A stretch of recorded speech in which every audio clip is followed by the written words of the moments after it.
by reading the land acknowledgement that was adopted by our Board of Trustees. In the spirit of community, we acknowledge that the Mendocino Lake Community College District encompasses the ancestral and present homeland of the indigenous nations of Mendocino and Lake counties, including the Caddo, Concow, Nomlaki, Pomo, Pitt River, Sinkyone, Wailaki, and Yupi. We recognize, honor, and respect these nations as the traditional stewards of the lands and water on which the district is now present.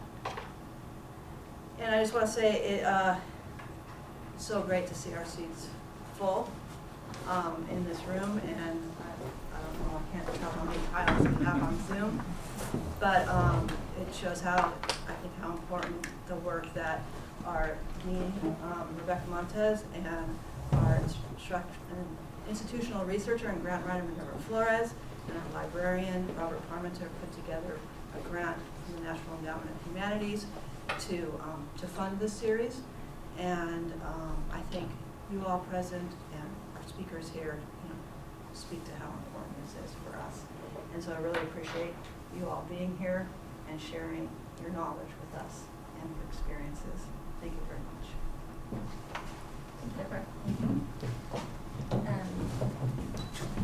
So as I hope all of you know, this is the first in a series of 8 panels funded by the National Endowment for the Humanities. And today's topic is sovereignty. I do want to thank all of our panelists for coming today and sharing with us. And I also want to thank all of the people who contributed to the planning of this symposium. We submitted an idea for this grant, and the symposium that has come out of it is very different and I think better because of all the input that we have had along the way. So, dozens of people have contributed ideas and resources to this series, and we're very appreciative. I also want to take this opportunity to promote the next panel, which will be happening on April 21st in Lake County at our Lake Center, and the topic that day will be education. And that panel will include Professor Lori Thomas, who is one of our instructors here and also a full-time ethnic studies instructor at Santa Rosa JC. Elise Reeves, who is an elder from the Ram Valley Indian tribes and who will talk about some of her personal experiences with education. And Chairman Cromwell from Robinson Rancheria, who will talk about things being, some of the activities happening in Lake County now to change education. But now I am happy to introduce our panel here today to talk about sovereignty. Speaking first will be Batsulwin Brown, who is a member of the Elam and Yokeo tribes and a cultural practitioner from Lake County. And then we will have Nicole Whipple. Nicole Whipple is a member of the Round Valley Indian tribes, and she's also a Mendocino College outreach specialist and adjunct instructor, and she is currently pursuing a law degree with the University of Oklahoma in Indigenous Peoples Law. And finally, Deborah Ramirez is the chairwoman of the Little River Band of Pomo Indians, and she also works with Project Sanctuary as the shelter director, and she has been with them for 30 years. So I will turn it over. Thank you. Thank you.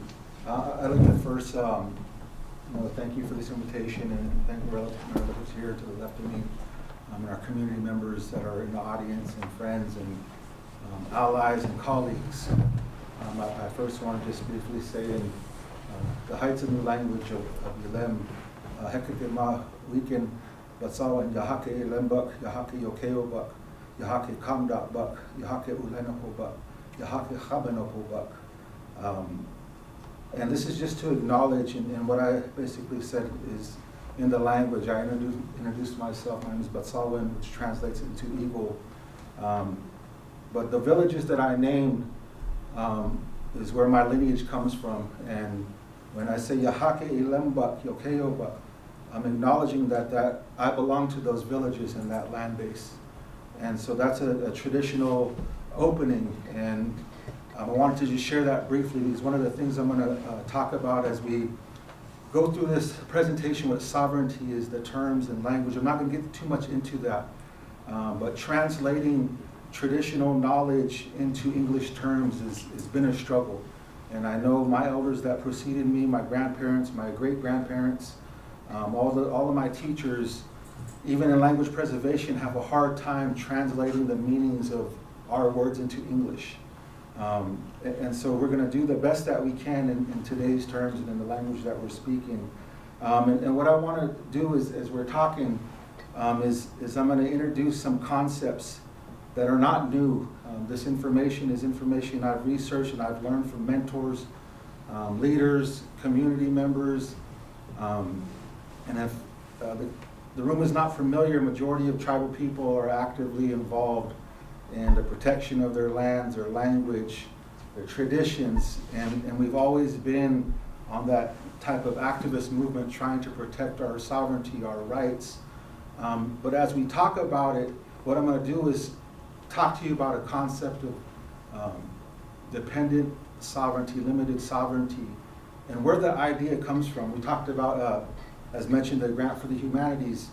At a time, the humanities didn't include indigenous people because we weren't considered humans. From the Greco-Roman people, where that kind of terminology comes from, in that Latin language, we weren't identified as humans. And so as the kind of Eastern world came over to the West, there was certain ideas about us as indigenous people. Some of the slides I'm going to show come from some of the papal bulls in the language of being called heathens and Saracens and pagans. That's the language of that time that defined the sovereignty that we have today as indigenous people, which is not a full sovereign. It's a limited sovereignty. And so one of the things that's really important that I have to say is that the traditional tribal people's inherent sovereignty has never been extinguished by the federal government. And so it's important to understand that. And it's a long struggle, and it's going to take decades and decades of a continuous struggle, education, to bring these ideas to the world. And so this is a part of that. This has been going on long before I got here, and I have to acknowledge all of the elders who took the time to share these ideas. They don't belong to me. They belong to the community and the people I come from. And so what I want to do is take us through this a little bit. I have about 11 slides, and this is, again, information that's out there. Anybody can go and look at. They can research it. But again, this is the idea that forms the current tribal sovereignty we have today, which I call a colonized sovereignty. It's not a full sovereign status. We as tribes cannot negotiate or enter into agreements with other sovereign nations. Mexico, Canada, any nation in the world, we can't enter into agreements because we're not full sovereigns. And that was a right taken away by case law, by federal Indian law. And so it's important to understand how that happened. And we don't have enough time to get into all of that detail, but I'm going to try to glance over some of that so we're at least familiar with how some of that started. And so it starts out here with Romanus Pontificate. And I'm going to say that I am not the best proficient person in the English language, and I don't care to be. Hearing my relatives speak the Northern Pomo language, that's where I want to be. And so English is the language, the first language I was raised with, but I don't claim to be proficient in that language or in Latin. So I'm going to butcher some of the names, as my name has been butchered all my life.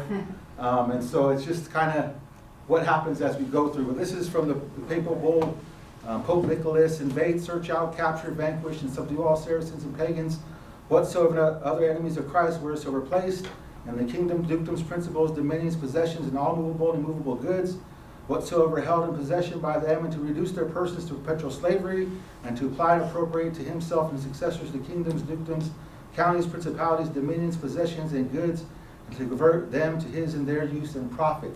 So this is what allowed for slavery to happen in Africa, on the western coast of Africa. This is a papal bull that was issued to the King of Portugal. And this is where the modern slave trade comes from. And this is, again, the foundation of the idea when we get to the Western Hemisphere, what sovereignty looks like. This is another papal bull issued by Alexander VI. 1493, any land not inhabited by Christians was available to be discovered, claimed, and exploited by Christian rulers, and declared that the Catholic faith and the Christian religion be exalted, and be everywhere increased and spread, that the health of souls be cared for, and the barbarous nations be overthrown and brought to the faith itself. And this is the papal bull issued to the Spanish crown as they're coming west to claim all unclaimed lands. And so this is where the Pope put the line in, the demarcation line, and said Spain over here, Portugal over here. And before we even had any type of contact, any meeting, our rights were already being taken away by these papal bulls. And so there's a big movement to rescind the papal bulls. And there's a lot of activity happening and organizing happening with the church, organizations to look at what the papal bulls have done to indigenous people globally. And so that term barbarous nations is one that continues all the way up into the present.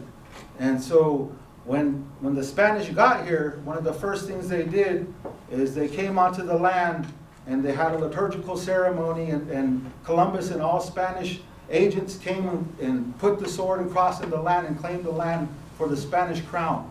And what they were doing is they were baptizing the barbarous land, and therefore then baptizing the barbarous people to become citizens or recognized by Spain so they can claim the land.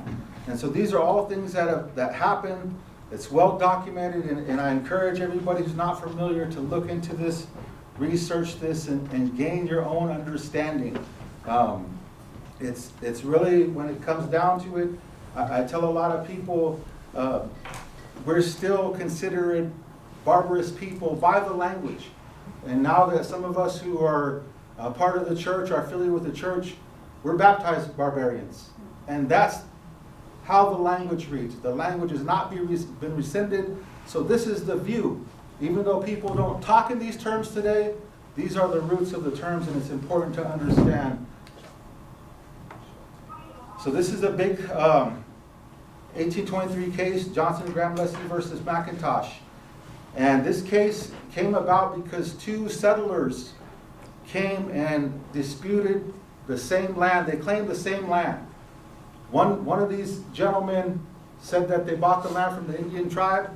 The other bought it from the United States. And they were arguing who actually had the right to own the land. And what Chief Justice John Marshall's opinion was that the European nations had assumed ultimate dominion over the lands of America during the Age of Discovery, and that upon discovery the Indians had lost the rights to complete sovereignty as independent nations and only retained a right of occupancy in their lands, which could be abolished. Indian nations were subject to the ultimate authority of the first nation of Christendom to claim possession of a given region of Indian land. So this is basically saying that Indians only have the same right as a deer that runs through the land, or a bird that makes a nest in a tree, or an animal that burrows in the ground. We only have a right to occupy that land. We don't have a property right. And as we understand this, no agent of the Spanish government, of the Spanish crown, or any representative came here with land. It's impossible. And so this is the process, the legal process that they used to start removing the land from the indigenous people. And so it's really important to understand how this case law, how the doctrine of discovery, the papal bulls, how those ideas form and shape the thinking of today. And how in our Declaration of Independence, the United States Constitution, you'll see how indigenous people are referred to in that language. And so it's that same idea that still comes forward, and there's been no changes to any of that language. According to Marshall, the United States, upon winning its independence in 1776, became a successor nation to the right of discovery and acquired the power of dominion from Great Britain. Discovery gave title to the government by whose subject or by whose authority the discovery was made against all other European governments. And so this means that any other European power that came into the Western Hemisphere could not claim any land that wasn't already claimed. And so when we're talking about claim the land, we're talking about land that's empty, is the way this is written. But what they're saying is even though there's indigenous tribes and nations there, because they're not baptized, they're not there. They're not humans, they're not on that land, so anybody can claim it. And so these, are the ideas that form the foundation of tribal sovereignty today. The doctrine of discovery became the basis of all European claims in the Americas, as well as the foundation of the United States Western expansion. And so this Doctrine of discovery is referenced and cited in case law after case law in federal Indian court cases over land, over minerals, over resources, and they go back to the same language and refer back that Indians don't have rights. And so as I started to hear this as a young person, you know, when my parents and grandparents were talking about this, I had no idea what they were talking about, because I bought into, as a kid, the American dream. I bought into that, and I thought I could make a place, make a name. But as I started going through school, going through society, I realized there was doors that were closed that I couldn't get into. And I didn't understand why.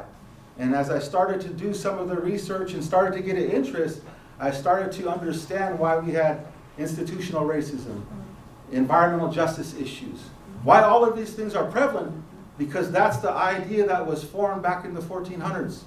And so that idea got brought forward to the people today. And so that's why we have the racism, the institutional racism. And I always tell people that you don't have to be a racist to participate in racism. And so that's another dynamic that has to be understood when it comes to looking at this big picture of what happened to indigenous people here in our lands. This tribal sovereignty slide, this is the process for anybody petitioning to be recognized as a tribe.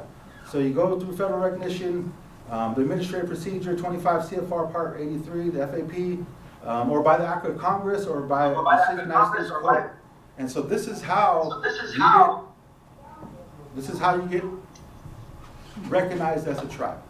And so these are things, again, it's the government telling us you're a tribe when we already know who we are. They're saying you are this now because you've met this criteria. And so criteria for the federal acknowledgement, usually for tribes who lost their status, who had their sovereignty extinguished or revoked, or in the case of a lot of tribes in California, they were terminated, their sovereignty. And so a lot of them had to go through a process, a court case to get that recognition back. And for some of us who didn't meet those criteria to be a part of that court case, you have to go through this process of the criteria for federal acknowledgement, which includes and the anthropologists saying, hey, yeah, they're who they say they are. We can back it up with genealogical information, historical records. The group must comprise a distinct community and has existed as a community from historical times to the present. And this is all criteria that the federal government will say, yeah, you've met that. And so there's a lot of tribes in California, over 120 tribes, and there's about 30 or 40 that I know of that are trying to petition to get recognition. And so there's a double-edged sword, you know, and I recommend to tribes who are not on this federal register to not get into this colonized sovereignty. But it's hard, because if you're not recognized, you don't get access to resources, to grants, to funding, to the basic programs that most tribes that don't have gaming operations or businesses run. It's a welfare state is basically what it comes down to.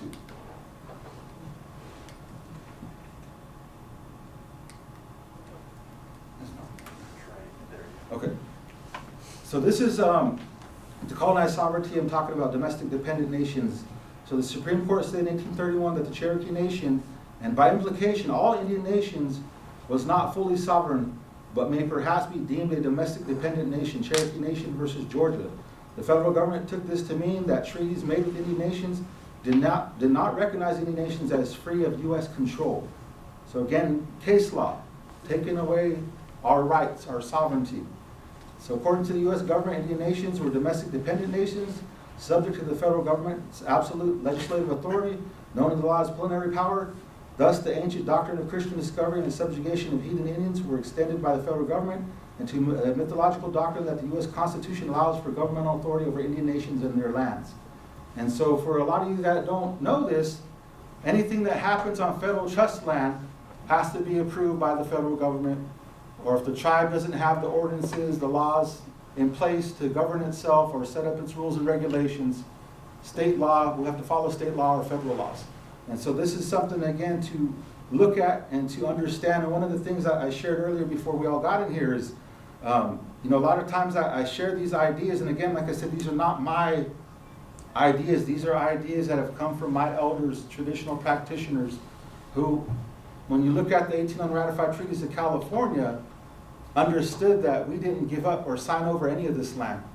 There's no legal document saying we ceded any of this land. And so the land still belongs to the indigenous people of California. But for that to become a reality, you're looking at a long 100, 200-year fight to get that overturned because of what California is globally, the economy that California is in the world and in the United States. And so that's something, again, to think about. But when the treaties were made, it was to set aside a certain amount of land, more than 11 million acres of land for tribal people, and then the rest of the land was going to go to homesteaders, to the mining companies, but at the same time, that land wasn't protected.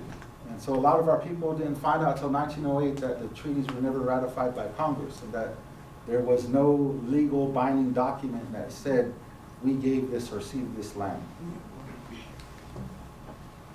So this is a critical case that I'm going to share right now. The Apache Stronghold versus the United States of America.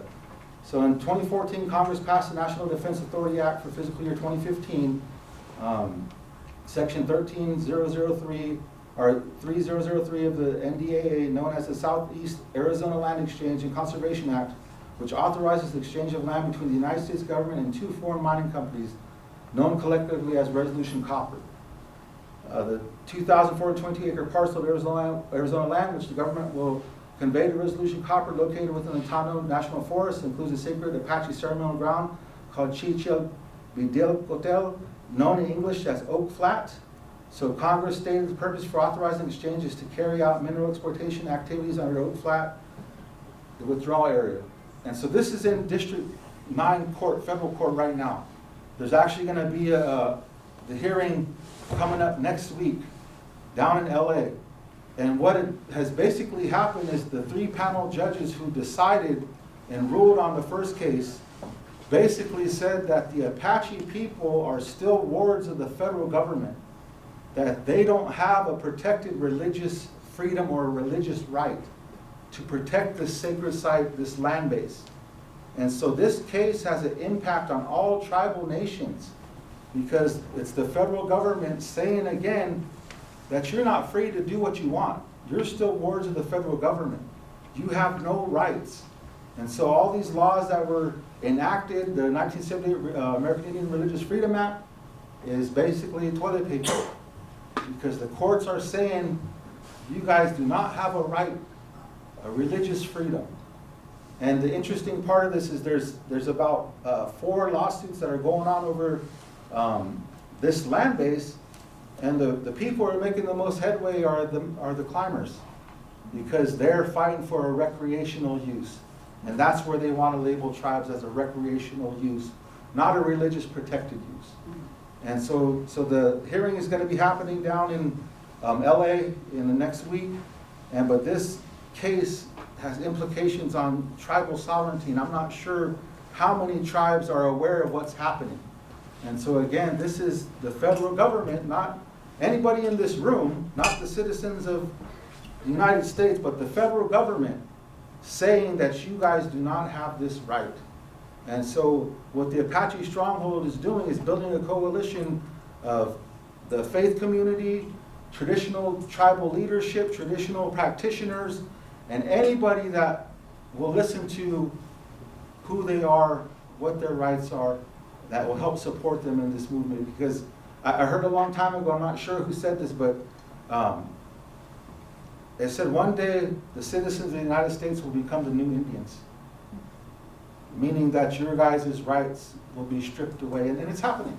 You know, this was said a long time ago, and it's interesting how, you know, when I first heard this, I was probably in junior high. I had no clue what the old people were talking about. But as I see this going on, this is a continuation, again, of domination when it goes back to the doctrine of discovery. And so these are things that I feel are important to present and to talk about, because when we're talking about tribal leadership, tribal sovereignty, what does that really mean? When there's limitations on every single thing that we do. And so I know I want more for my children. I can't speak for any other tribe, any other indigenous person, but I know my family, my people are entitled to more than the bare minimum that we've been given. And so these are the things that are important to educate and put out there so people are aware of what's happening. This is going to be some of the little piece that I have, and again, I don't want to get too far into this, but traditional tribal sovereignty. And this is the sovereignty of my tribe that has never been extinguished. And so when we look at our families and social aggregates, we have our families, our clans, our tribes, our nation. We come from a matriarchal system. And so leadership comes through your mother from that village. So I'm currently enrolled tribal member from Elem. In a traditional system and traditional sovereignty, I don't have the right to be a leader because my mom's from Yokeo. And so I could be a community member, a head member of the family, but I couldn't hold a leadership role because my mom is from Yokeo. And traditionally, my father, when married to my mother, would have moved into the village of Yokeo. That would have been the norm. But when it came down to it, for myself, it was like, where are you going to go? To a tribe that's not recognized, or you want to go to a tribe that's recognized? And so when my parents decided they were going to enroll me in Elem, little did I know, fast forward today, my grandma would tell me, anything to do with Yokeo, you don't have a say in. Don't ask, don't talk, don't. And so it's that mindset that now we're against each other.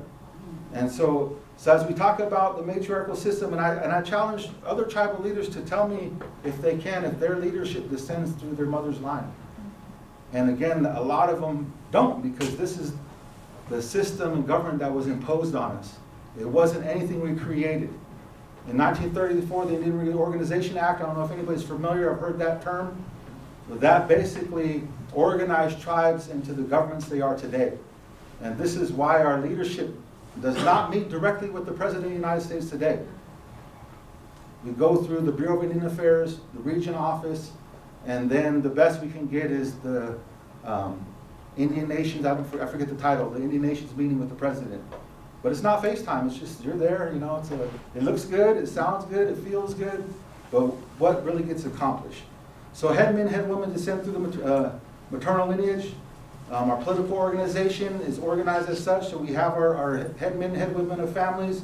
And one of the interesting things is when the treaties of the 1800s, 1849 were being negotiated in Lake County, we actually sent for a gentleman over here that was, I believe, from Potter Valley named Captain Lewis, who understood Spanish and English, and he came and advocated for our community.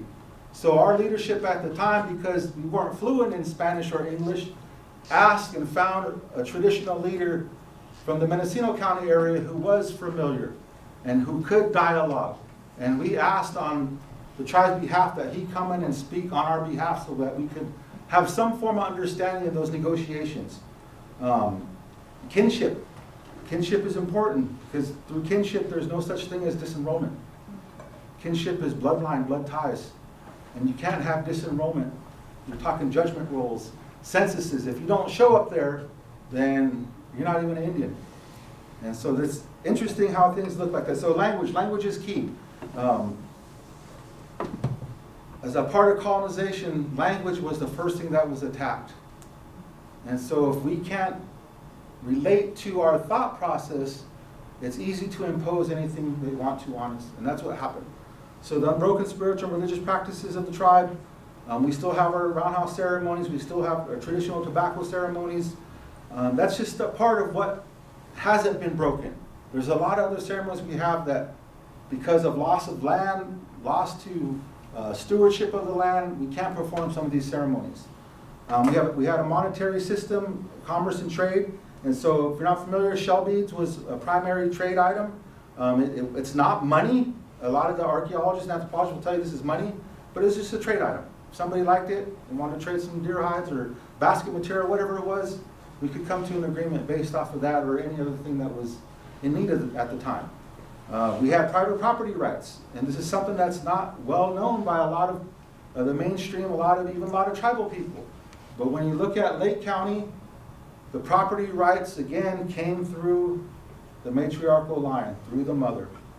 And they owned acorn groves, acorn stands, Anything that moved, birds, deer, game that run through the land was communal, but there was a process. So if I wanted to hunt deer, and I hunted deer onto the land tract of a family, there was a compensation that needed to be met. And that was the normal practice. And so we had a system of commerce and trade, which is, again, when you look at so-called civilized nations, they're looking for these types of behaviors. They're looking for these types of activities that show that they're structured. We had communal rights to land, to water. The water belonged to the people, didn't belong to any individual person. There was land use rights, and we negotiated treaties with our relative, our sister tribes. And those were things that were all done through oral tradition.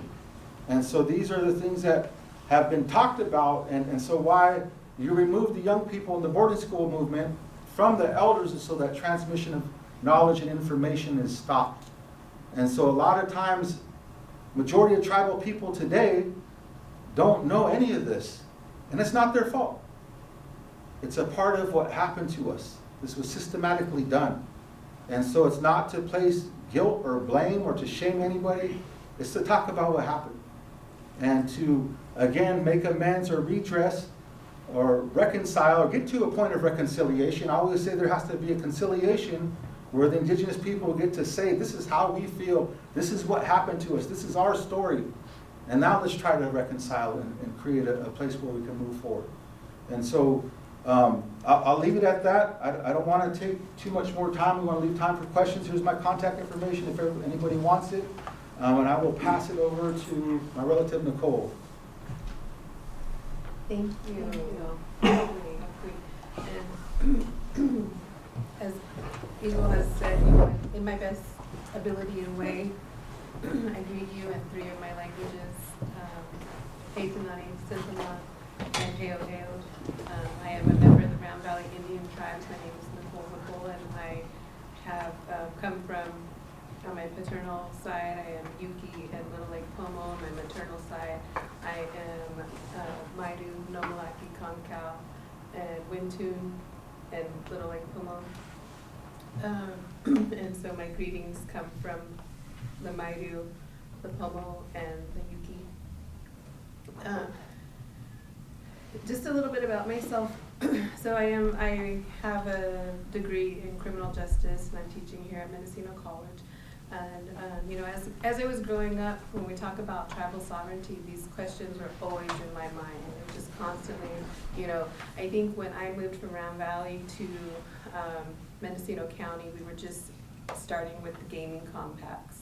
I had always heard many, many stories about tribal sovereignty, or, our tribal government was always something that I was involved in. My mother worked for our tribe, and my father was he was a woodcutter and a basketball coach.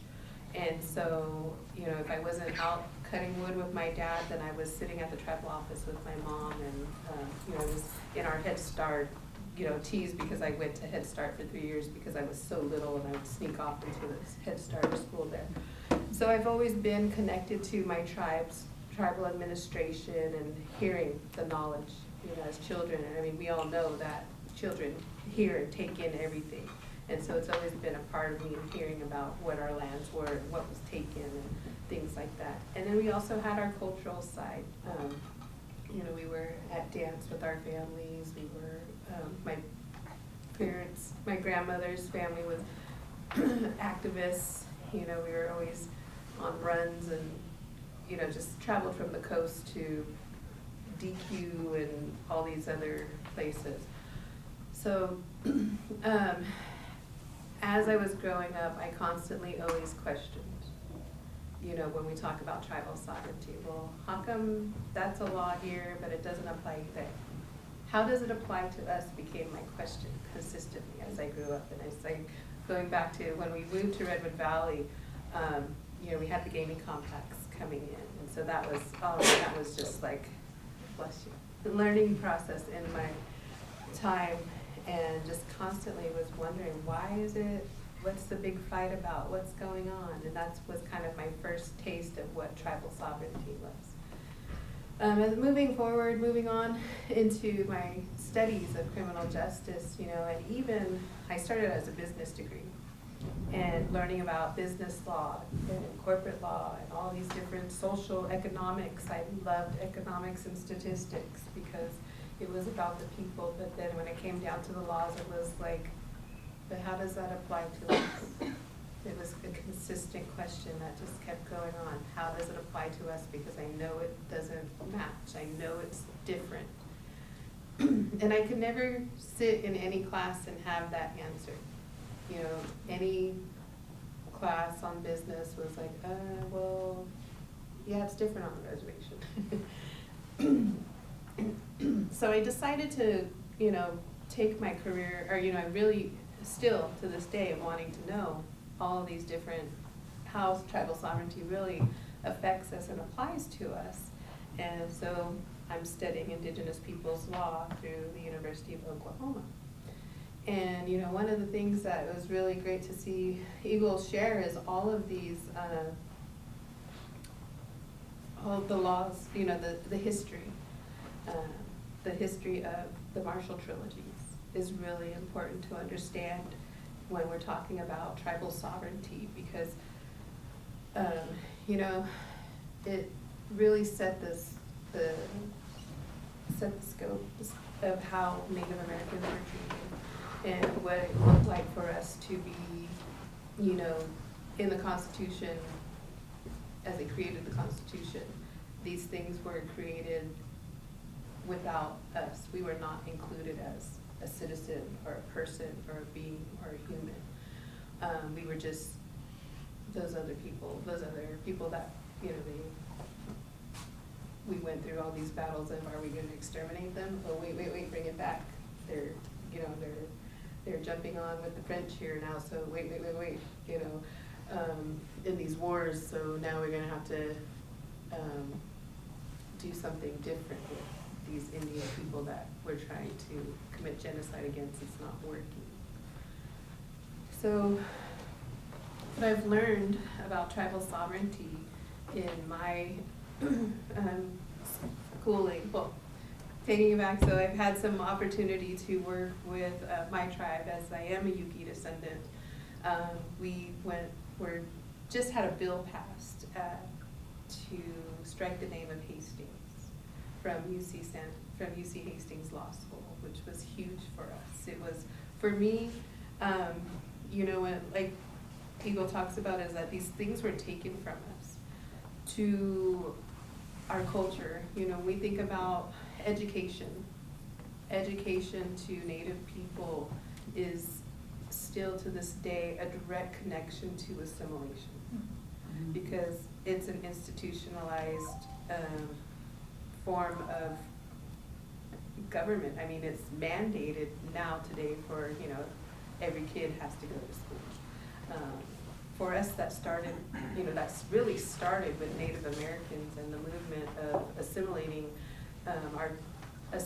us to fit into this Christian life and, you know, trying to save us from being heathens, which I have always found kind of backwards, in the sense that our Constitution says, you know, or we're supposed to be a nation of freedom of religion, but yet Constitution implies in God we trust, or and then what I've learned is when we talk about the discovery doctrine, the whole purpose of what the colonizers, why they left, was to get away from the crown. And the reason why there were, you know, the way that the discovery doctrine and all these other things applied to them. So they left, and then when they were given the option and declared their independency, they brought that and they kept it and decided, we're going to treat these people that way. You know, these people, we're going to do what was done to us and just keep going with that, and it's okay. So, I'm sorry, I lost my train of thought a little bit. But that really bothers me that those, we, you know, to this day, we still are looking at Marshall Trilogy, First Justice, and the laws that were determined, the Native, you know, the Native American Indian policy still today, you know, is governed under those policies. But what we miss in Indian country, you know, we see, like, so we're far west here, you know, and we're still to this day fighting these laws, and this case laws that apply to us. And we get treated here in California as if, you know, oh, it's just history, it's just what it was. But when we get to California, there were hundreds of years for the, you know, colonizers to continue to go from one village, one nation, you know, over and over again, and then just come here and just, let's do it all again. Let's do, you know, let's harm these people the same way, or try it again all over. You know, so those things were influenced by Gold Rush, obviously. But going back to looking at tribal sovereignty, you know, it's something that I have learned that as my relatives, I'm here to teach, help them understand that, you know, sovereignty is something we sit pridefully, my relatives, I mean, not myself, but I will take on my relatives' thoughts. We have sat pridefully in our reservations, because yes, I did, I take that back. Had great pride in always having this reservation, having this sovereign immunity, and it's been changed to feeling like that's something that we own and that we have. What we have to teach now to our people is that that was something that was given. You know, so we have our community, I have relatives who, you know, will say, oh yeah, I'm gonna take whatever I can from the government. And if you don't live on the reservation, then you're not Indian, or you're not a real Indian if you're not living on the reservation. And for me, I've been taught, you know, this is all of our land.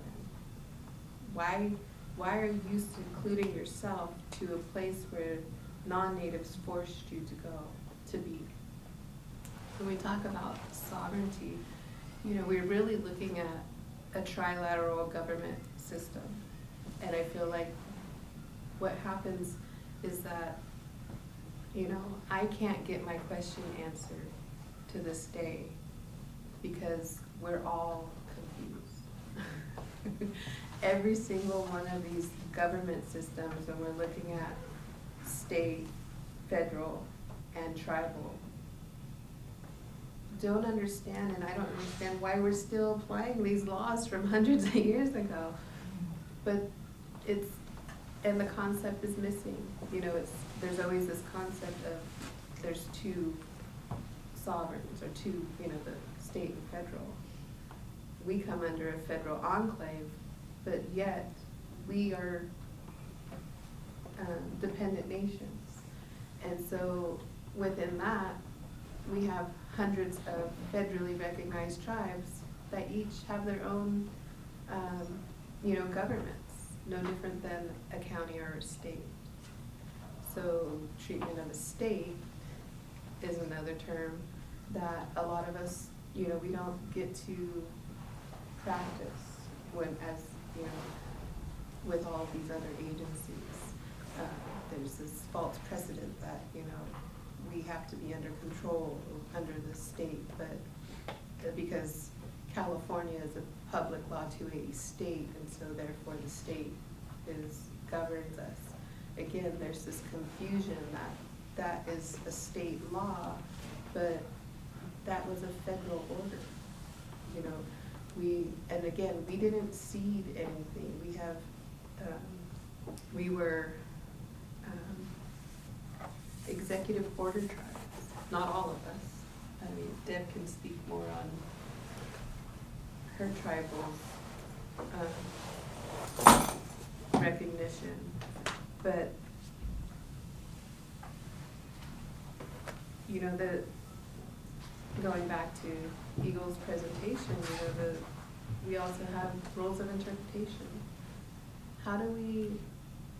How were we expected to understand what was happening to us, or what was being taken from us, when we know how many languages do we have simply amongst our Pomo? Do you know how many? 7. 7 languages just of Pomo. Our Yuki tribe, Round Valley, is a, we had 7 tribes pushed into Round Valley itself, but our Yuki tribe had 7 different tribes of its own.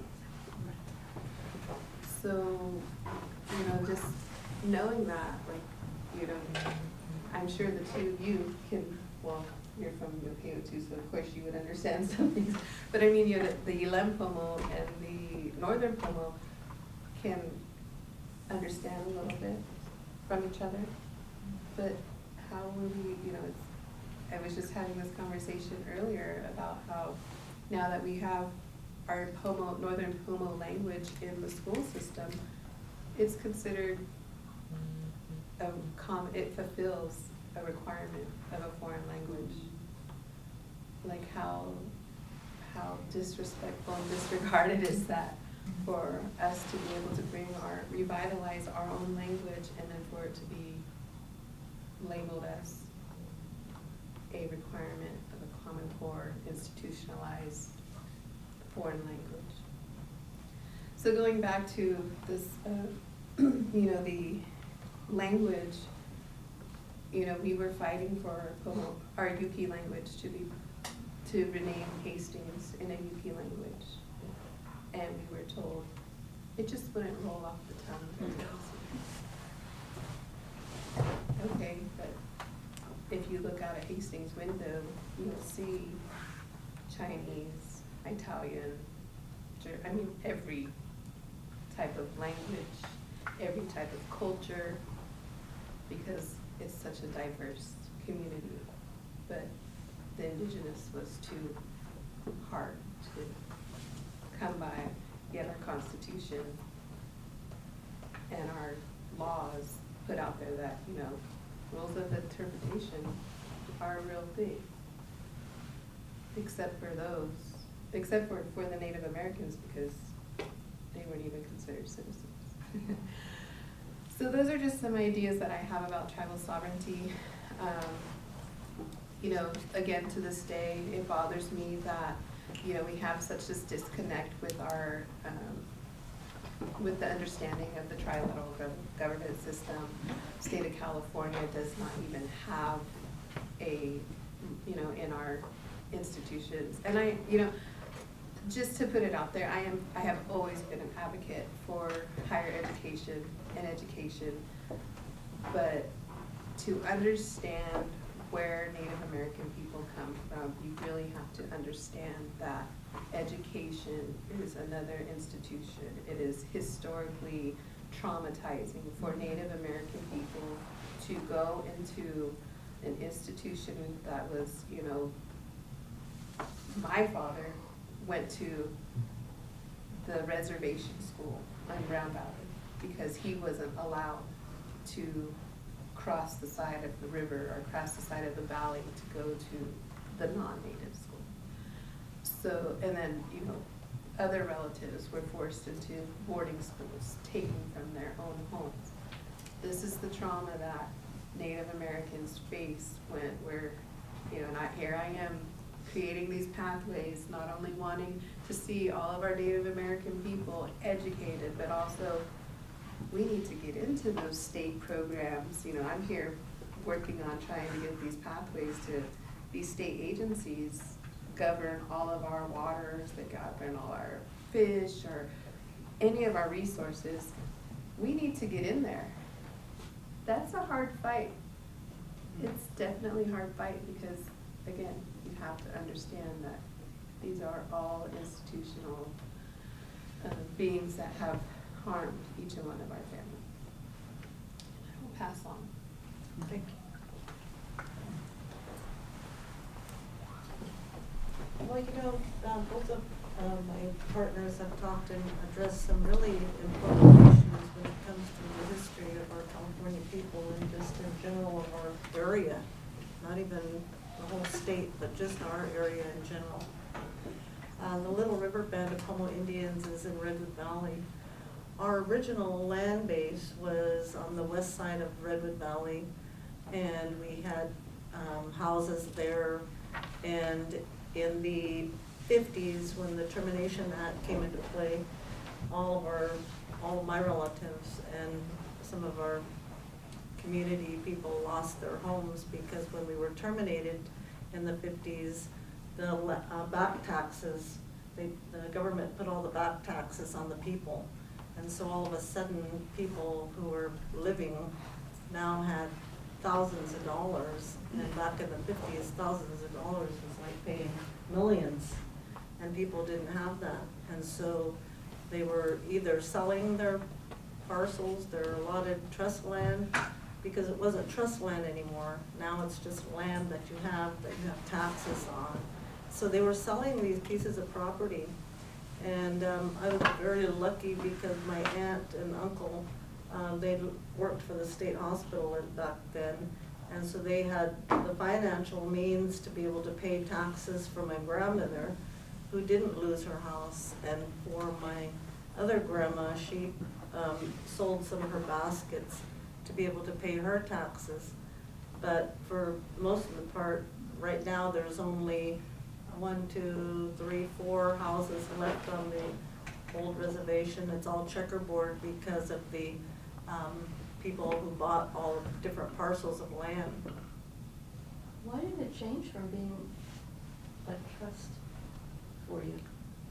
Because the government called its termination. When you are terminated, you are no longer an Indian person, you're no longer entitled to any status under the US government. Now you're just an ordinary person who has land, who has accumulated taxes. Yeah. So that something motivated them to terminate. well, it was a part of the, they were trying to assimilate Indian people. And when assimilation, when they were doing missions and Catholic schools and all that, boarding schools, they did relocation where they were trying to put people, take them away and send them to San Francisco with a social worker to teach them how to be white. That didn't work. And so they just did the termination, because if you terminate people, they have to sink or swim. And so that was the solution for the government. And I mentioned that because Eagle, talked about the history and how even though tribal sovereignty, we all have tribal sovereignty, there are so many limitations and there are so many things that as sovereign nations we still are not able to do. It says tribal sovereignty is the right to self-govern, but we can't negotiate with other tribes. We can't negotiate with other countries. Our sovereignty is limited to the fact that, yeah, I can draft up a constitution for my tribe, and I can have ordinances, and I can have MOAs and MOUs with the county. I can go to the state and have negotiations to speak to increasing my IHS funds on a federal level, and I can go to the governor to talk about more money for our social services and our ICWA programs, but there's limitations. So we've, again, even though we have the right to self-govern, there are limitations to all of that. And Eagle talked about that because we gave up, we're still giving up so much. We look at the Termination Act that was in 1953. In 1965, because of that termination, the people who lost their lands, the government was saying, well, we can, we'll buy it back from you, if you don't want to sell it, we'll buy it. But they didn't give you the land, they just gave you it was 47 cents an acre. So I remember, my grandma and my mom waiting for that big $600 check. That's what our Redwood Valley people got. And you didn't get to keep your land, it was still taken away, but they paid you out at 47 cents an acre. So that happened in 65, 75, that's when the Self-Determination Act came into play. So if you were a reestablished tribe, somehow if you got your people back together to try to get recognized or have some type of tribe left, you could start looking at some kind of services for your communities. Eagle talked on the 1979 class action lawsuit, Tilly Hardwick versus the United States of America. When that lawsuit went into effect, it impacted over 50 tribes who were terminated. And finally, back in I guess it was probably like 1980s, maybe it was 73 or 74, I remember getting a letter, because when you don't have any land base, a lot of us moved away. I moved to San Francisco, a lot of people moved to Santa Rosa. They were just kind of like here and there if you didn't have a land base. And even though my grandmother had the house and my uncle had a house and my other grandma, she had her place, it wasn't places where families could move in and live. They were already occupied by families. And so I got a letter in the 70s, and it said that we were recognized, we were being recognized as a tribe again, and that I was eligible to receive benefits under the federal government, such as education and health care. So I still have that letter. I kept it because I just want to share that history with my kids and their kids so that they know where they came from. That's important, to know where you came from. So we were reestablished in the 70s, and even though there was no longer a land base, we petitioned to the Bureau of Indian Affairs to get land again. And so it took a lot of years because we had to reestablish our role. So we had to look at our old roles from years ago in the 40s, and we had documentation that showed, like my grandma and my aunt and them, they were having meetings. They would have meetings, community meetings, and they had actual handwritten notes that said they were meeting. So that was to determine our role. It was a role in our families, like that was my mom. Our community members' moms were there at those meetings. That was to determine our role, our membership role, so that the Bureau of Indian Affairs would accept that. So they did, they accepted it. And we were able, after, oh my goodness, it seemed like maybe 10 years, the federal government recognized us to go and find a new reservation. It took a long time for the government to find a new relocation for the tribe. They couldn't go back to the old reservation because that land had already been purchased and it was already done. So what they did was they found 173 acres on the east side of the valley in Redwood Valley, off of Road I. And that was to be our new reservation. That was to be our new land base. And there was a house on there. It was just a regular house with 3 bedrooms. That became our tribal center. And they started doing meetings to send those sign-in sheets to the Bureau of Indian Affairs to prove that you're conducting business and to prove that you have an actual membership. And so again, it just kind of goes into what Eagle was talking about, all the things we had to do just to prove that we were already established. We're a tribe, whether you send us here or there, we're still a member of a tribe. But we did it. We adopted a constitution in 1982. We did ordinances. We, to take care of our community members so we can start applying for grants and start getting some services for our members. So we did all the things that we need to do. Yes, we're supposed to have that consultation with the federal government with the White House. And yes, we were invited to the White House when President Obama was in office. I think he was the only president who really reached out to tribes and really cared to hear what tribes had to say. But it wasn't a one-on-one consultation, like, again, Eagle was mentioning. When you're meeting with the tribe, you don't meet with 3 tribes to have a conversation and to consult about the services that you're asking for. You meet one-on-one.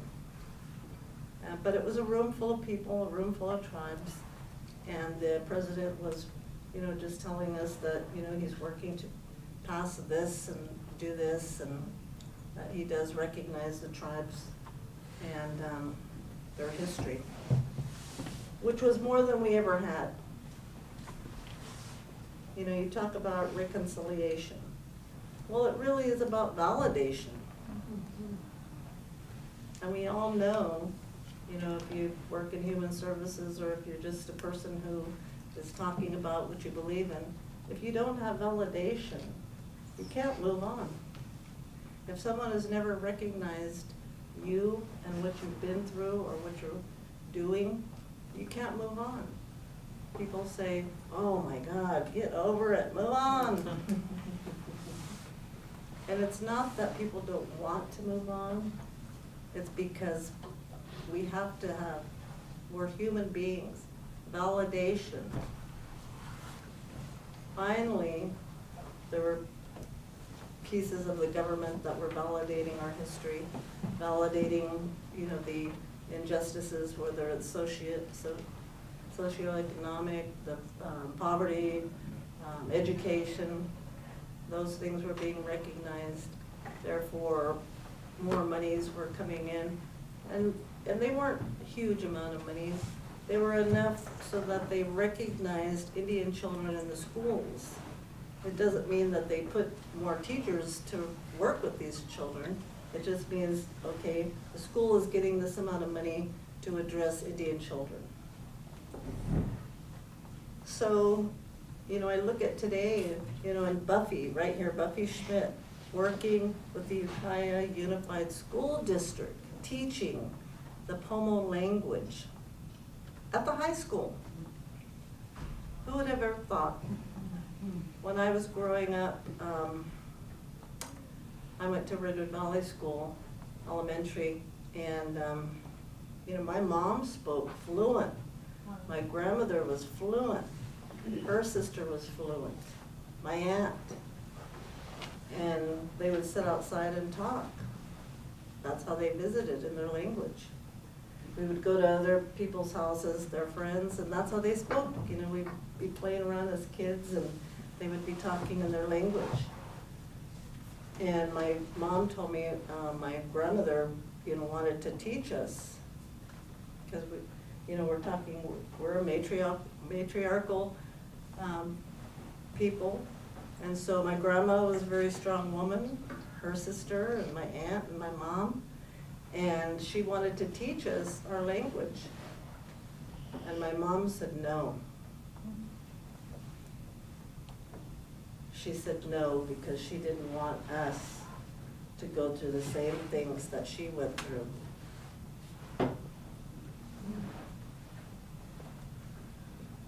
So we talked about, that in my day, I'm not 100 years old, but in my day, that was happening. And I was fortunate enough to know a little bit of the language, not a lot, but unfortunately, I might know more than some of my elders in my community, because that's what was going on. You couldn't talk your language. There was even a petition that went around in Redwood Valley to get Indians out of Redwood Valley, because they were, having their ceremonies. They were burying their people and singing their songs. And they said it was just, they were tired. My cousin has a copy of the petition.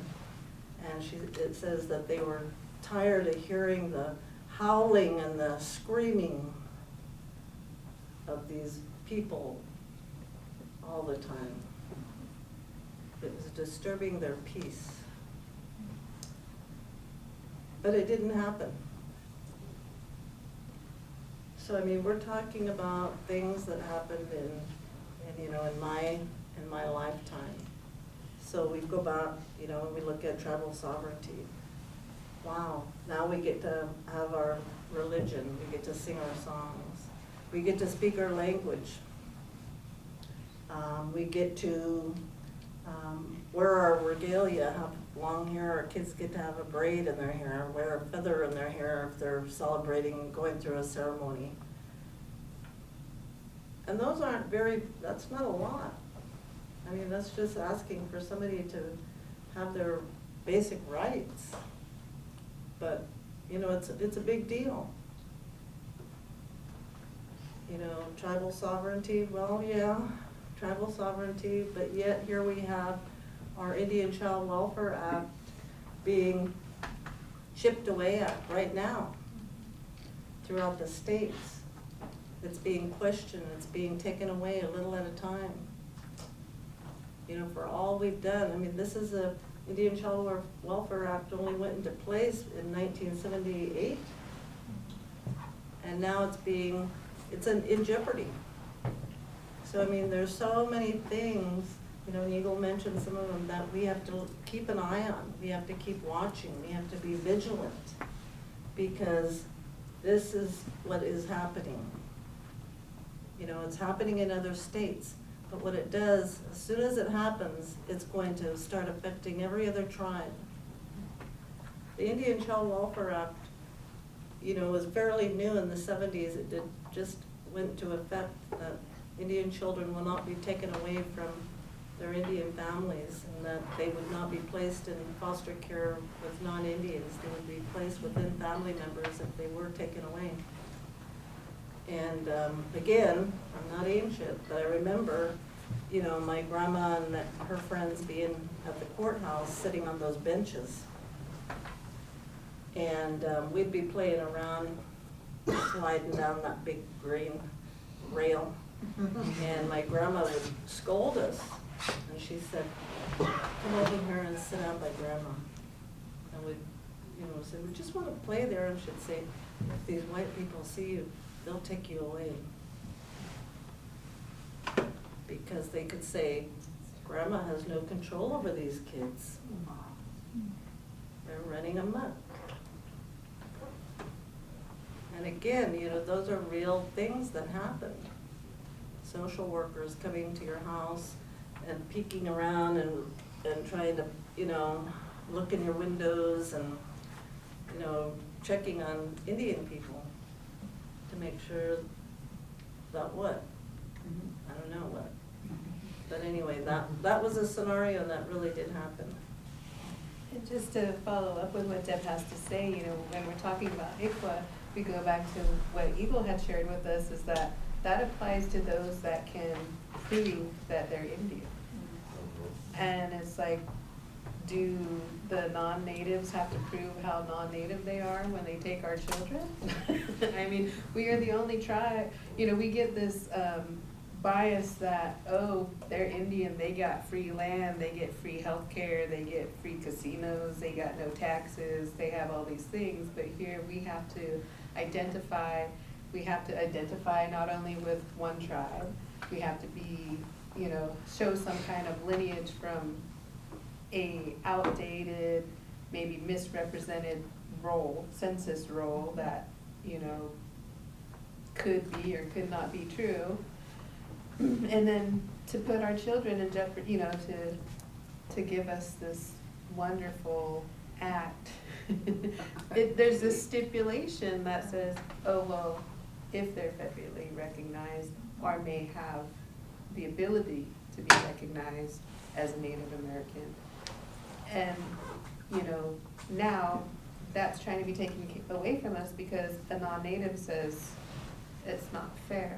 It's not fair that we can't take their children away from them after they fought for the right to keep their children, after all the years of genocide, of all the years of our children being taken and stolen, our children being found today in graveyards, and at the you know, in missions where these saints and were caring and helping to assimilate us. So assimilation really has, you know, there's many different aspects of assimilation, you know, that assimilation meant to assimilate, to change the way in which we live, to take everything from us, our language and our culture. And then there was the assimilation of, okay, now you need to learn how to live by our laws. And then now assimilate and live like we do. And that just, you know, going back on your conversation about, there was another topic I wanted to talk about. Those are things that are just kind of missed when we talk about assimilation and how, again, education and institutionalization and sovereignty, how it feels to us to have to, where we get our inherent sovereignty. So, you know, when, again, if we're talking about sovereignty and the right, that sovereignty says that we have the right to self-govern, we have the right to take care of our communities, we have the right to establish laws and ordinances and do all those things to protect our community. But the United States government continues to chip away at our own sovereignty that we were given. So even though you might hear, oh, those tribes are sovereign, they're lucky, we're not. We don't. If we did, we wouldn't have to be asking the state for money. If we were sovereign, we wouldn't have to ask the federal government for money. It would just be what we had. It would be the services. We wouldn't have to be going to Sacramento, to Indian Health Services every year to negotiate a dollar amount to have health care. We wouldn't have to be doing any of that. We would just get it. But we don't. Every year we have to go, and all the tribes in California, in our area, from Hoopa all the way down to Southern California, are all vying for a piece of that dollar. That's a lot of tribes. California has the second largest population of Indian people in the United States. That's huge. But we're all vying for that same dollar in our region. So, yeah, I appreciate sovereignty. It gives me the power to have those conversations with the state. It gives me the power to have a conversation with the county. But it doesn't give me the power to have what our tribe needs. It doesn't give me the power to say, I need this amount of money for my health clinic. I need this amount of money for education. We get a scholarship money from the Bureau of Indian Affairs. They give us $5,000 a year for education for our entire membership. And we have 274 members. Over 100 are probably children. So we look at, again, trying to, you know, kids who we encourage to go to school. But how do you give 4 high school kids who are graduating and might be trying to get into college $1,000 one time a year? So again, you know, I appreciate the sovereign status of our tribes, you know, but there's so much that we don't have that we should have as a sovereign nation. Up until the pandemic, where we were offered, you know, funding, the only amount of money that we got outside of the grants, you know, when Deb's talking about education and healthcare, housing, all of those things that Native American people receive are based on low-income, poverty-stricken guidelines. So for myself, I am not a first-generation person who's been educated. You know, I'm not a first generation to be educated.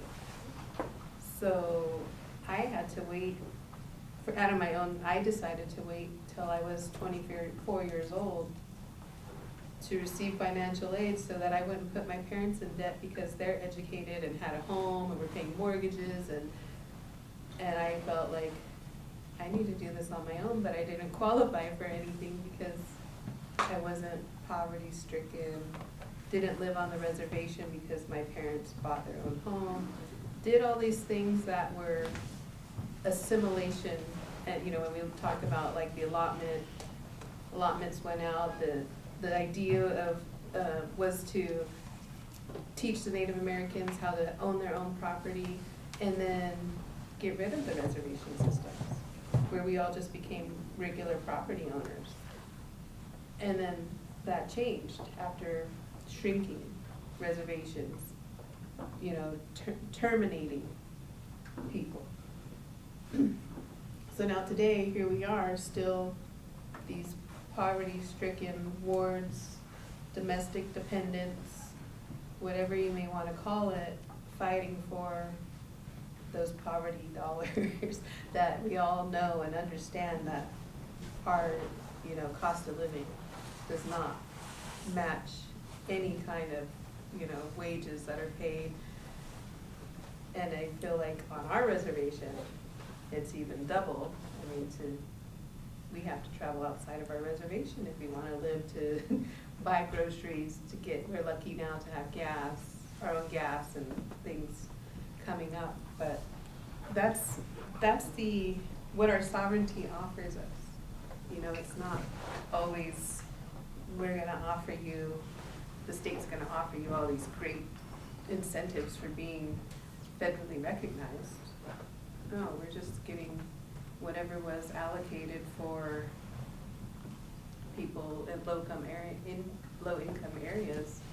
We're gonna chip away some of that with the same ideas and numbers that we already know is not equitable. If I could jump into it, and we got to think about capitalism. Capitalism is at the root of all of this, and anything that has a value is going to be taken from us. And so we're talking, you know, there's talking about equity. There's value in fostering children. They're a commodity. Children are a commodity, unfortunately, and especially Indian children who have mental health disabilities, who have IEPs, and all of these things are just extra money.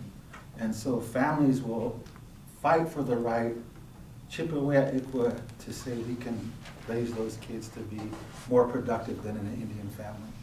And it's all about, when we get to the root of it, capitalism. And that's the root of all of this. You know, Deb mentioned the 47 cents an acre, or the price of the land in 1849 is what they received in the 70s. You know, how crazy is that? And that didn't include the mineral resources of the state of California. That was just the land. And so every piece of timber that's being sold, every piece of natural gas or oil that comes out of the ground should be a cost, a payment to tribal people of that land base. And so those are all things that, unfortunately, that people that came here, that established the government, that are in control, they're the ones that determine who gets the contracts of those resources. And it's not the everyday people. You know, that's, when it comes down to it, it's not everyday people that are doing this. It's an organized effort, and that's what's happening. And unfortunately, a lot of us are, you know, with Indian people, we're just trying to survive and live. And so a lot of times these issues, we miss them because we're trying to get clean water, access to healthy food, access to traditional foods. And a lot of times we don't have the resources to continue the effort to extend or require the federal government, the state, to recognize our sovereignty, our true sovereignty, because we don't have the resources, we don't have the capital to do that. And those are at the root the issue. And so as long as we continue to look at the system of capitalism, it's a global thing, and this is what goes on in the world. You know, and unfortunately, until that's looked at and something changes, this is the way it's going to be for all of our unborn generations, 7 generations down from us. And I'm not okay with that, but you know, I'm one person. What can one person really do? You know, other than raise awareness, educate, plant the seeds. Hopefully, younger people will listen and continue this. But usually what happens is, one of the things I learned, I live in Lake County. Our reservation is situated, the Superfund site engulfed majority of our tribal lands. And so one thing we learned dealing with US EPA is they wait for the elders to die out, and then they'll negotiate with you 40 years later for the descendants who might not be the ones who are impacted by mercury, and come to some type of settlement or cleanup of the land. That's standard policy for US EPA. And that's not okay. But that's what we deal with, because nobody cares about us. And that's the norm. When you look at environmental justice issues, that's what's going on. The Lake County will promote ecotourism in that lake. And they don't care how high the level of mercury is in the fish, because the people that come here come and they go. They don't need to subsist on the fish. Our people can't anymore. And so we get stuck in this cycle of being left out and being the ones that are still there. And I always tell people that we have longevity. My tribe is and we'll all say this as indigenous people and tribal people, that we've been here since time immemorial, but science will put the Elam people on our land base for 22,000 years.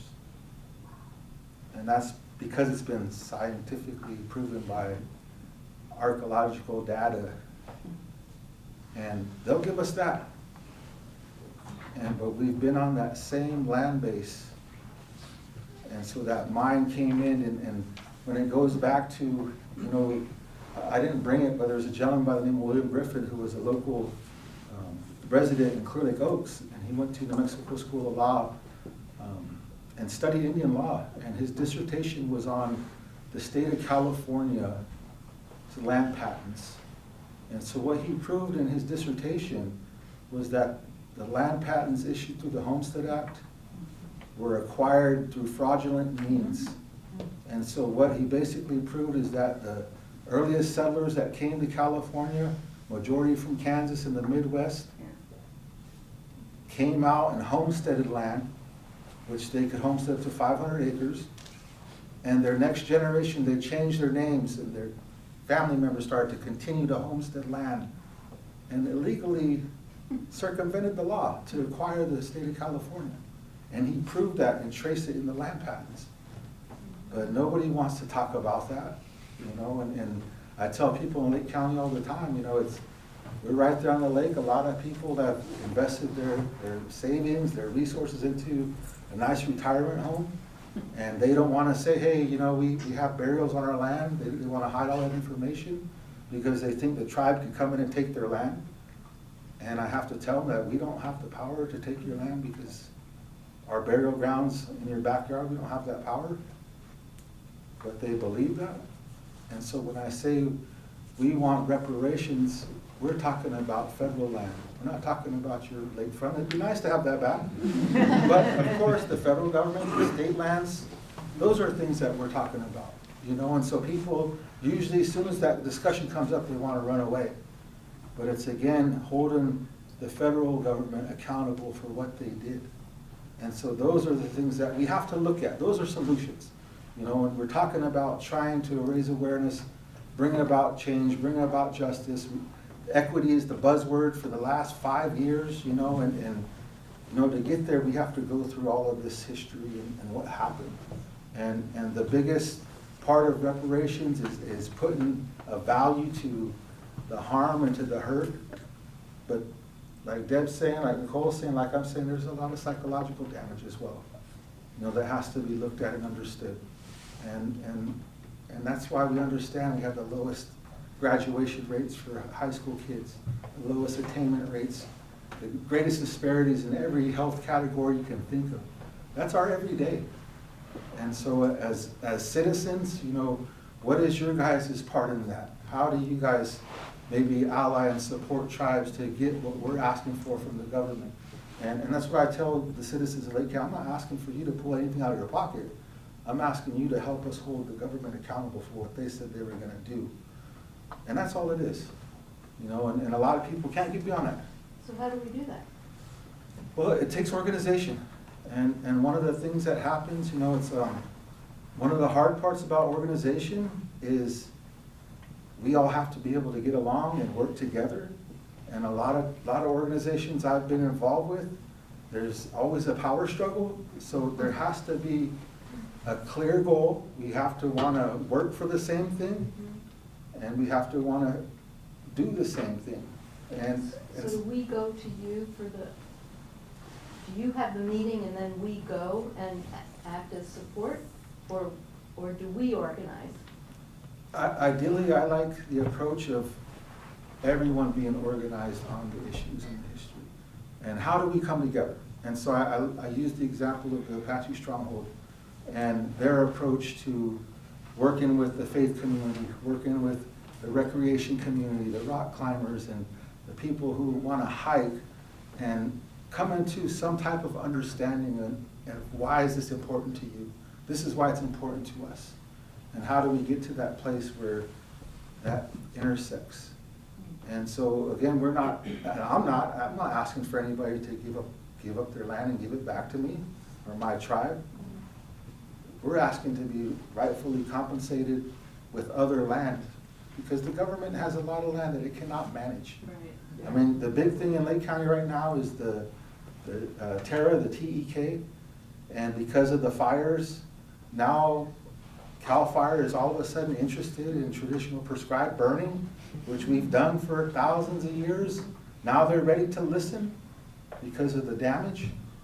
And so those are the things that can happen. Now, and this is what I always tell, and it's a hard struggle, because you want to do what's right for the land, but at the same time, once you give that knowledge to CAL FIRE, it's theirs. And they're the experts, and you're just still the Indians. And so they take our knowledge and apply it and manage the land and keep us off the land. And I'm not saying hoard the knowledge, but make sure that we have a stake in what's going on. Make sure we have an agreement that a part of this land is going to be stewarded by tribal people. And I think we've given enough time to demonstrate. CAL FIRE, BLM, Forest Service has demonstrated they cannot manage this land. They don't have the expertise. And so I encourage tribal people not to give away the expertise and knowledge. But a lot of times we want to, because we're just, you know, the land's important to us. And so we care. And so we give it away. But, you know, it's hard to see that happen, because how much more can we really give? And that's what I always come back to. How much more can you take from me and my community and people before you realize we have nothing left to give? And it's hard, you know, but we find ourselves in a place where, like I said, in the language, I belong to that land, so it's my responsibility to help in the best way to make sure that land's taken care of. And if it is sharing some of that knowledge, I have to be smart about how I do that and strategic on how I do that. And so those are, again, things that have been passed down from my grandmother, who did prescribed burning for baskets and for land, for the Tule marshes, for all these different things, for the oaks. And now to see it being applied, you know, in the program that's currently happening, it's doing amazing things for the land, but you know, the credit goes back to the company that's doing it, not the tribal people that have shared their knowledge. And that's part of the struggle, you know. And it's like anything. You know, it's kind of, what more can you give to us? But that's just a, you know, a kind of side note I wanted to share about what they were saying as well. I wanted to just finish my portion by, you know, saying, you know, for me as a tribal leader, what I try to do working with my council is to help our young leaders to understand sovereignty. And although today I'm telling you that we don't have full recognition to the federal government when it comes to sovereignty, I want our young people to continue the fight, to pursue that, and not rely on the county. And when the county says no, you back off. When you go to the state, no, and you back off. I want them to have the knowledge to know that they have a right to speak, they have a right to pursue, they have a right to stand up and to say that this is what they want. You know, we've had so many leaders before us who have done this work to take us as far as we've come. And I don't want to see us backslide. And that's why, you know, we talked about ICWA, we talk about environmental issues, we talk about land and trust. All of those things are imperative for our people to understand. You know, we talk about termination. In 1961, in the 50s, this was going on. We didn't even get our land restored until 1983. All those years, everybody was just kind of out there trying to figure out how to survive. And we did. But we also needed to have our community back. We needed to be able to have our language back. We needed to be able to have our families together again. You know, when ICWA was looked at and our families were frowned upon because we all lived together, because aunties had the kids and grandma had the kids, that was bad. Oh my God, so bad. Ooh. You know, you can't take care of your own kids. So if you can't, we'll put them in a foster home. Now, what do they encourage? It takes a village. Isn't that something? You know, they talk about young moms who need the support of their grandmothers and their aunties, how important it is for children to be around family.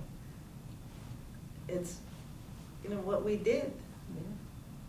But, you know, our children were taken away for it. So, in closing, I just want to, you know, say thank you for listening, but also, as Eagle said, you know, look into things. You know, we talk about a lot of environmental issues, and Buffy and I are part of the Symposium Council.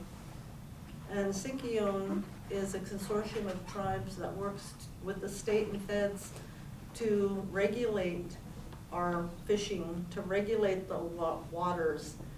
We work with the United States Navy to ask them to please don't do missile testing 100 yards offshore. You know, we don't have any more surfish because all these years they've been testing missiles so close to the land. So now you can barely get a surfish when you go over there during the summertime. And that's our food. That's what we were raised on. That's a part of who we are. And we can't even have that anymore because of the missile testing that's been going on with the ocean, in the ocean.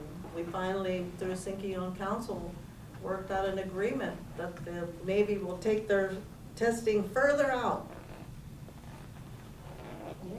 And it took years, I mean 10 years probably, to make that happen. But we had to stand up as tribes, Lake County tribes, their people all came together and said, this is what we did, this is what we had, we went fishing, we got this, we got that, and identify our land. Because all of us were over there, not just my people, all of the people in this valley would go to the coast and get food. So it wasn't just something we were doing because I wanted, we were doing it because this is all of our people. And we all shared it when we got it.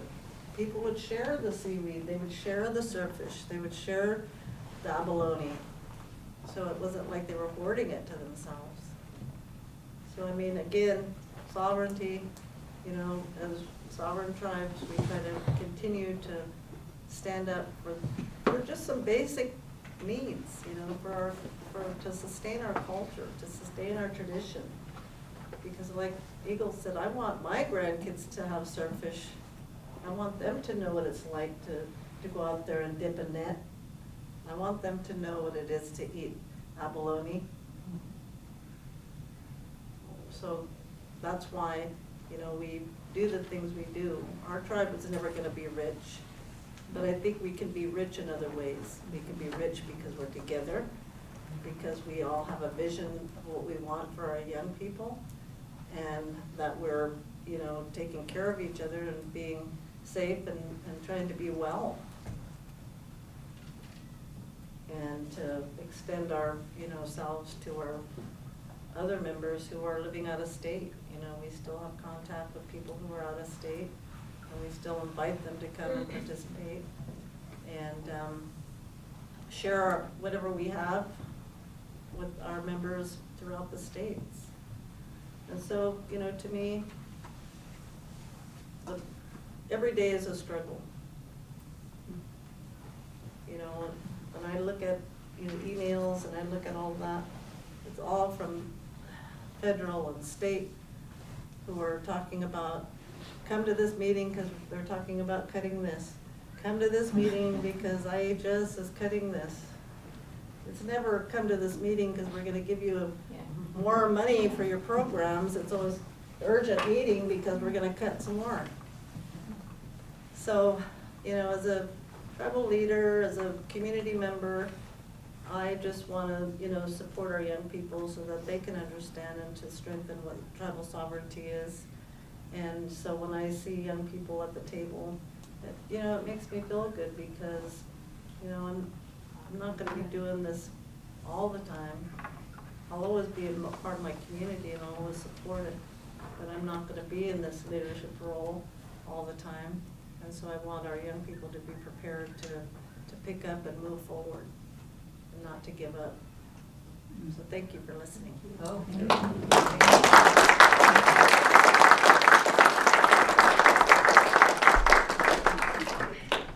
There was just a quick question on the person who wrote their dissertation regarding the fraudulence of the Homestead Act. What was the name? William Griffith. William I can provide you, I can email you Yes. I have a copy of the dissertation, but I'm sure it's on the web somewhere, but I can send that to you. Great. Incredibly. Thank you. And if you have any other resources that you would recommend for people to kind of pursue further education, we can share that as well. Yeah. That would be great. So we'll take just 2 questions. What are we doing for the young people, especially tribal members, so that they can be inspired to follow in the footsteps or step into a leadership role so that they can take on your knowledge, your passions? What resources are being available for them? Good question. There's a wonderful, it's tribal government, and it's a college course that high school students can take over at Cache Creek at Yodachi.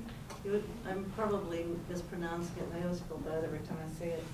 But the tribe over in Cache Creek, they have a tribal college. Yeah. And so they can take a tribal government class. And then there are other tribes, some of the tribes around, who have mentorships within their tribal organizations. So they bring on a high school student to come to council meetings, and they have youth councils so that they can start learning what leadership is and learning about the government and the laws. And so there are resources there. What we do at Redwood Valley is we usually, young people, we encourage people to get involved with politics. We encourage people to get involved with the education department so that they can start taking on leadership roles within their own group. And then if they're really interested, they would go and participate in a training on youth leadership. My sister Gail had developed many years ago a group called the Alliance of Adults and Youth, and it was through the Northern Circle Indian Housing Authority, and it was a whole series of training for youth to develop leadership skills. And so it was wonderful. It was a wonderful course. It was a wonderful training. And there are many youth today who are involved in that, who are doing wonderful things, who are actually in leadership roles today. I could probably, I know there's a couple from Lake County who are doing programs within the tribal TANF. McKella's doing, he's a principal over at school. Another one is a water resource technician. So, I mean, they've learned that they have opportunities, and they've learned that they can do anything they want. They just need to develop the skill. Yeah. When I was growing up, it was unfortunate. I didn't have very many opportunities. My mom, unfortunately, didn't really, wasn't really into the educational system, but it was only because of her own experience. I remember I used to love to read, and she used to get so mad. She'd say, "Put down that book and go outside." Now, any kid who wants to sit and read a book, you're like, yes. But, I didn't have that support.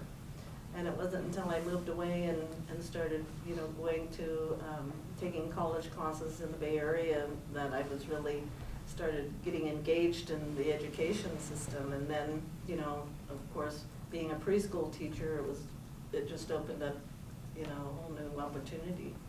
So those are the things that we have in place is, mentorships, training, having our education department, having people come in and talk to them about education. Here they have a wonderful program where they bring the high school kids up and introduce them to tribal programs and different types of studies that they can do to initiate that kind of leadership. And so I think now we have much more than we did 100 years ago when I was a kid. But and education, every time you talk to kids, it's like, what are you interested in?